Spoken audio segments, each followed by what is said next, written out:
I pozdrav svima, dobrodošli u Emiramis kuhinju. Danas vam donosim recept za brzu pitu sa sirom, sa gotovim jufkama. Priprema je zaista jako brza. I odmah krećemo sa pripremom. U posudu lupam 4 jaja, zatim ću ih malo umutiti.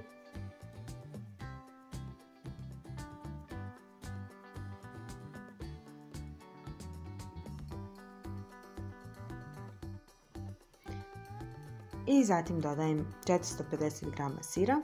Sve ću ponovno malo da promiješam.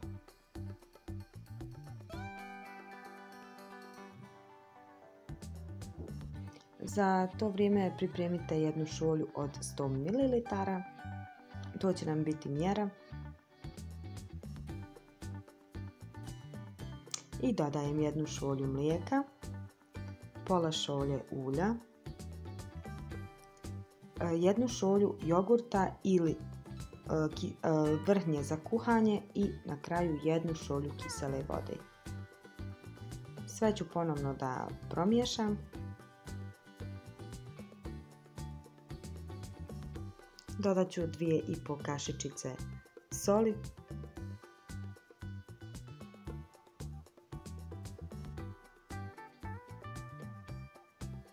pola kašičice praška za pecivo i ponovo ću sve dobro da sjedinim.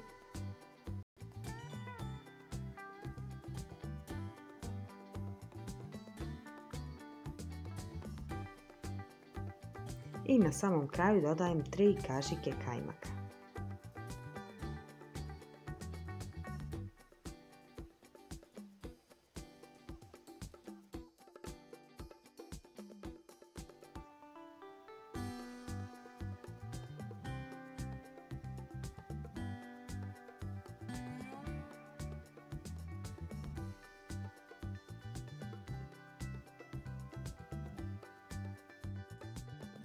I sada ću u tepsiju da ulijem 2 do 3 kašike ulja, sve ću lijepo da razmažem.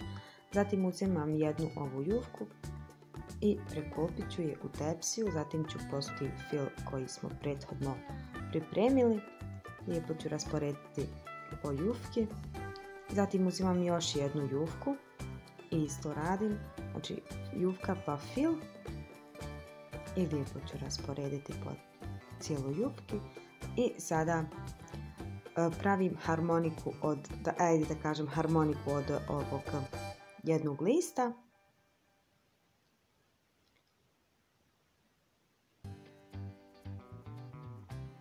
I tako redamo u tepsiju kao što ja radim u videu. Ja sam koristila ovdje 250 g gotove jufke.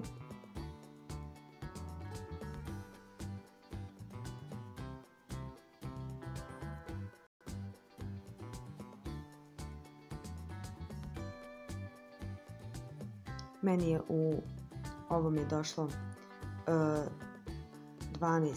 ovih jufki, pa eto tako možete sami da sebe odredite koliko hoćete. I skoro na kraju prelijevamo preko fil, ostavit ćemo 3 do 4 kašike fila, onako da završimo 2 zadnje jufke, možda i malo više. I zatim ponovo radimo kao na početku, znači jufku jednu preklopimo, zatim pospijemo sa malo fila, sve lijepo rasporedimo, zatim i drugu jufku stavimo i na kraju završavamo sa filom. I ovu je pitu potrebno peći u prethodno uključenoj redni na 200 stepeni 30 do 40 minuta. I evo, pita je pečena. Sada ću je ovako isjeći, a prethodno sam pripremila i preliv preko ove pite. Znači, koristila sam 2 kašike biljnog mrsa, 100 ml vrhnja za kuhanje i 3 kašike kajmaka. To sam sve posolila i na šporetu sam onako malo razgrijala da se taj biljni mrs istopi i onako topal, da kažem, preliv preko tople pite, prohladite 10 do 15 minuta i možete poslužiti. i pita je spremna. A ukoliko vam se sviđa ovaj video, ostavite like, komentaršite. Nemojte zaboraviti da se prijavite na moj YouTube kanal i podijelite video sa svojim prijateljima. A do sljedećeg videa puno pozdrava iz Emiram's kuhinje. Ćao!